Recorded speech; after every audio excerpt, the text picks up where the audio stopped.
J'espère que tout le monde se porte bien. Et j'espère que ce message sera très bien perçu parce que il y a un temps pour plaisanter, il y a un temps pour les buzz, et il y a un temps où ce n'est pas du jeu. Où celui qui va s'amuser dans cette histoire de ce soi-disant coach Mehdi va répondre de ses actes. Il y a des carrières qui vont s'arrêter dans cette histoire-là. Il y a des influenceurs qui iront en prison. Il y a des parents qui vont assumer.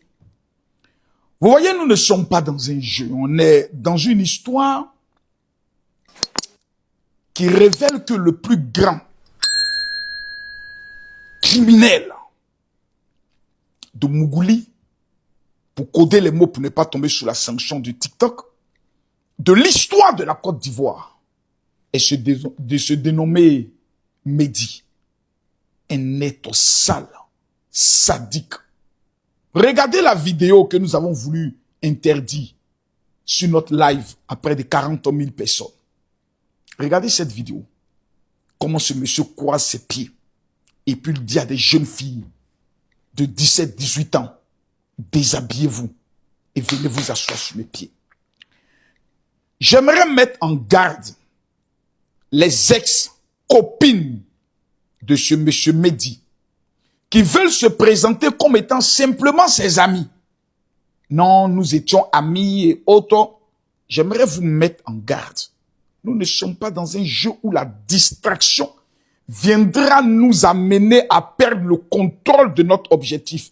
Le contrôle, notre objectif, il est simple. 1. L'arrestation de Mehdi. 2. Tous ses complices. Numéro 3. Tous ceux qui ont participé à camoufler cette affaire. Ça voudrait dire que les jeunes dames, qui sont les ex, pas les amis, les ex de M. Mehdi, qui veulent se présenter aujourd'hui comme étant ses amis, ont joué un rôle néfaste à vouloir taire la vérité dans cette affaire. En appelant une victime pour lui dire simplement supprime ta vidéo, en appelant une personne pour lui dire arrête ton live, c'est participer à l'étouffement d'une vérité dont vous êtes complice dans cette histoire. Il serait intéressant pour vous de fermer vos gueules là. Nous ne sommes pas en train de plaisanter. Nous ne sommes pas dans un jeu. Nous n'avons pas l'âge pour cela. Nous n'avons pas le temps pour cela. Donc, vos petites vies, vos sales vies que vous avez eu à mener avec M. Mehdi. Parce que qui s'assemble, se ressemble. Ne tentez même pas. Parce que ceux qui ont leur vocalisation, ceux qui vous comptez, lorsqu'ils vont entendre certains noms, dont mon nom, je ne pense même pas qu'ils voudront aller à l'affrontement. Parce qu'on va les broyer dans ce pays-là. On ne va pas plaisanter. Nous n'allons pas plaisanter dans cette affaire parce que les victimes pleurent. Ce sont des filles qui, certaines quittaient l'école, rentraient chez elles. Et elles ont été prises dans une voiture. Leur virginité a été violée. Donc, votre comédie de soi-disant distraction a voulu nous amener sur d'autres choses, essayer de nous distraire pour essayer de donner une valeur à votre vie éteinte. Si vous plaisantez dans cette affaire, vous serez enfermé à la PPA, le pôle pénitentiaire PPA, pôle pénitentiaire d'Abidjan, dans le cadre de l'ouverture de cette enquête. Vous n'êtes rien dans ce pays-là. Vous avez collaboré. Vous avez signé des pactes d'amitié, des relations intimes avec un prédateur. Vous n'avez alerté aucunement. Vous êtes coupable de mise en danger de la vie d'autrui parce que vous connaissez qui était ce monsieur. Donc, on va vous recommander dans la plus grande sagesse de fermer vos gueules et de nous laisser mener notre combat, attraper l'individu et ensuite le livrer à la justice en permettant aux victimes, aux véritables victimes qui n'ont pas demandé à coucher avec ce monsieur, de pouvoir obtenir justice. Vous qui librement êtes allés écarter vos jambes et qui maintenant voulez vous présenter comme étant ces 5 amis en vue de protéger je ne sais quoi, vous fermez vos gueules et vous circulez. J'espère que le volume est bon, j'espère que le volume est clair et j'espère que le volume est précis. Nous ne sommes pas dans un buzz, Nous ne sommes pas dans un clash, nous sommes dans l'émanation de la vérité en dévoilant le plus grand pédocriminel de l'histoire de notre pays. C'est mon dernier avertissement. À la prochaine fois, on va dévoiler votre véritable vie, vos liens. Et des personnes viendront témoigner sur vos différentes relations avec ce monsieur-là. Le volume est bon, que je vous entende encore parler. Imbécile. Ce sont des filles qui ont la faveur de l'Éternel. Il faut être reconnaissant. Ma fille, que Dieu te bénisse. Merci pour ton passage. Ça me va droit au cœur. Merci beaucoup. Et je dis une chose qui est très essentielle. Je répète ce que je dis. Toi et moi, on se connaît. Tu es impliqué dans ces genres d'affaires-là. Que je suis en train d'apprendre. Ou des femmes vont venir dire ça. Mais laisse-moi te dire un truc. Moi, tu as détruit ma vie. Tu m'as fait perdre la confiance que moi j'avais en moi. Tu m'as fait perdre l'estime que moi, grâce Maria, j'avais de moi. Tu m'as franchement tu m'as rabaissé. Tu m'as fait descendre de mon piédestal. Jusqu'à aujourd'hui, là, je n'arrive plus à faire confiance à un homme. Hey! Je m'acharne contre les hommes pour un rien, pour un oui, pour un non. À cause de toi. Même mon propre père est en train de payer à cause de ce que toi tu m'as fait. Parce que je me dis, tous les hommes sont les mêmes. Hey! Je me dis, tu m'as eu. Je n'étais qu'une petite fille. Je n'avais que 21 ans. 21 ans. En tout cas, tu as ta chance dans ce moment-là. Je ne connaissais pas Fétiche. Mais maintenant, là, j'espère que ton Dieu que tu loues, il est fort. Vous voyez, excusez-moi. Hein. Je dis bien excusez-moi beaucoup. Tu peux être mon père. Tu peux être ma mère. Je te prends dans ces genres d'histoire. C'est moi-même qui ai amené à la police. Parce que tu es un malade qui a besoin d'être soigné. Si toutes ces accusations sont avérées, mais tel qu'on entend, on ne peut même plus être dans le doute. Moi, je ne peux plus être dans le doute. Je ne peux plus être dans le doute. Je ne peux même plus hésiter. Je crois. Hier, j'hésitais. Hier, j'ai écouté des filles, je suis allé regarder, j'ai vu certains mecs qui s'assoient comme, voilà, laisse un bouge en même temps de dire, ah, mais ça, elles sont allées le séduire, autre. Ça, c'est une histoire, il a failli Mougou, mais il a un problème mental et autre. Quand il y a une femme qui lui fait le refus, il se braque automatiquement, il commence à l'insulter, autre. Donc le gars, c'est un malade qu'on doit soigner. Mais quand j'ai entendu hier son témoignage, le témoignage d'une femme, et lui, ses propos, je me suis dit, c'est pas le Mehdi que moi je connais, qui parle avec moi en inbox. Non, c'est pas le Mehdi. Non, c'est pas le Mehdi qui parle. Ce petit respectueux poli qui parle avec moi en inbox, c'est pas lui. Quand la femme lui a dit, je suis allé chez toi une fois, il a reconnu et il revient pour dire, elle est venue chez moi plusieurs fois. Est-ce parce que je t'ai fait mougoupan que ça te fait mal?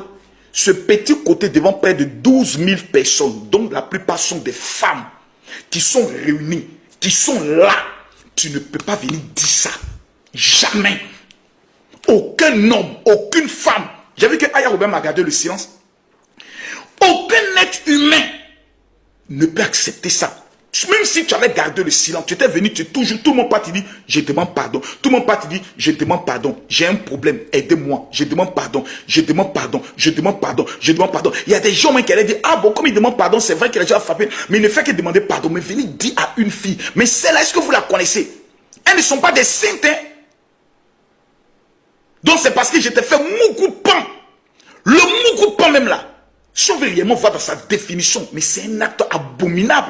C'est-à-dire, tu fais quoi à une fille que je veux faire du sérieux, tu la prends et quand tu finis de coucher avec elle, tu la jettes. Ça voudrait dire que tu n'as pas de respect pour la femme. Et dans ce genre de situations, ça devient très grave. Cela veut dire quoi? Cela veut dire que dans le pays dans lequel nous sommes, si on veut réellement prendre les éléments des juridiques et autres, nous avons un individu, métis, beau garçon, belle barbe, qui souvent se présente comme étant un guide religieux, parce qu'il fait souvent des vidéos de religion. Je me rappelle qu'il a même fait une vidéo où il m'invite à l'islam. qui se présente comme étant un coach en développement personnel et en résolution des problèmes de couple et dans l'épanouissement des femmes.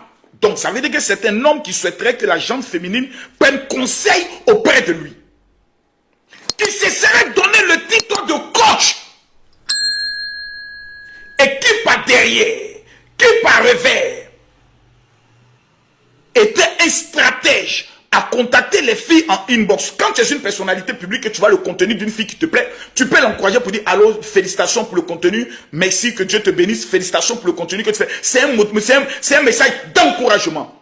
Mais au-delà, tu demandes les données personnelles de ces filles. Tu utilises la prétention que tu es malade pour leur donner rendez-vous. Tu les invites non pas dans un restaurant, mais toujours chez toi. Ensuite, lorsqu'elles arrivent, tu prétends que tu es malade. Au-delà de la maladie, tu leur demandes de te masser, de te pommader le dos. Ou directement, tu leur dis, j'ai envie de toi. Cet individu, dans l'histoire de la Côte d'Ivoire, c'est le plus... Guinée équatoriale a connu Balthazar. Nous, notre Balthazar, le voici. Si les faits là sont reprochés, c'est que ce monsieur, dans l'histoire de la Côte d'Ivoire, a anarqué les télévisions ivoiriennes. Parce qu'il est passé sur des plateaux télé.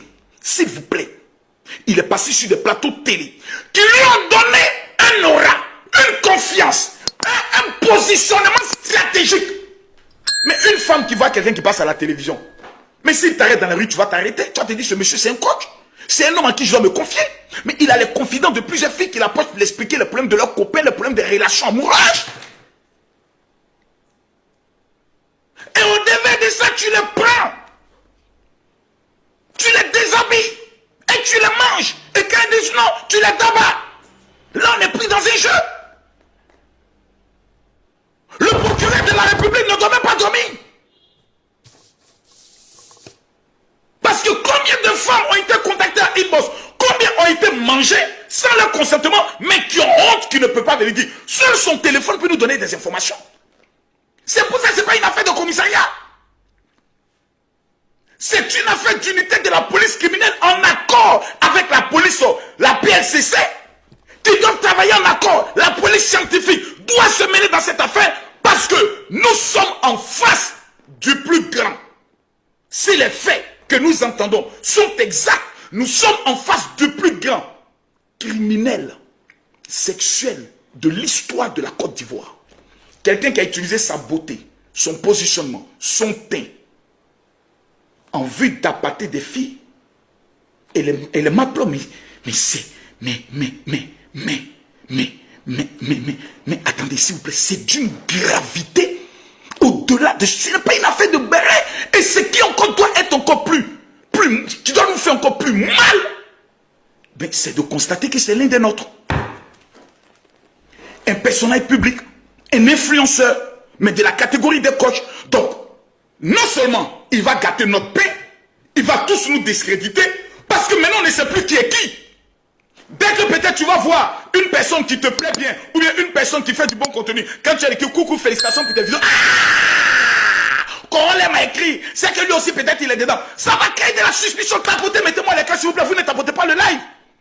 Mettez-moi les cœurs, ça va créer une suspicion assez grave. J'ai mal.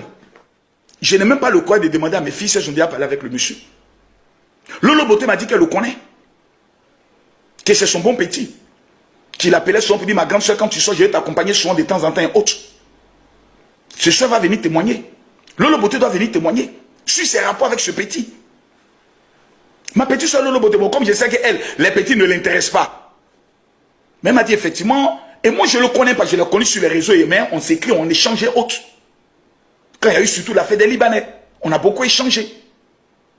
Mais je ne veux pas qu'on utilise son histoire pour faire des règlements de compte avec Hassan Hayek qui n'a rien à y voir dedans autre. Laissez tomber tout ça. C'est pas là le plus important. Ne nous dispersons pas et n'utilisons pas ce petit pour faire un règlement de compte. Il y a eu même certains parlaient, non, c'est le petit de... C'est pas le petit de quelqu'un. Nous tous ça, personne n'est petit de quelqu'un. On se connaît parce qu'on est sur les réseaux sociaux. Personne ne connaît la vie privée de chacun. Moi, personne ne connaît ma vie privée. Donc demain, si vous découvrez des bêtises que je fais, je dois être le seul à assumer mes conséquences. de mes erreurs et de mes actes. Donc cette affaire, on n'est pas dans une affaire d'erreur. On n'est pas dans une affaire de gourmet où il a parlé avec des filles ou des filles peut-être ont un gourmet. Non. On est dans une affaire qui est planifiée. On est dans une organisation criminelle d'un individu qui minutieusement, selon les témoignages qu'on écoute, a une technique et une stratégie. C'est-à-dire, par jour, il peut contacter peut-être 30 filles. Et ensuite, il développe son calendrier. Ensuite, il les invite chez elles. Quand elles refusent, ce sont les injures et des violences verbales. Ça, déjà, c'est un crime. Parce qu'une personne refuse de venir à ton rendez-vous, tu te permets de l'agresser, de l'insulter, de la traiter de tous les noms et de la traiter de PUTE. C'est un crime, c'est passif d'emprisonnement. Merci d'avoir regardé cette vidéo. Si vous êtes nouveau par ici, n'oubliez pas de vous abonner et d'activer la cloche de notification.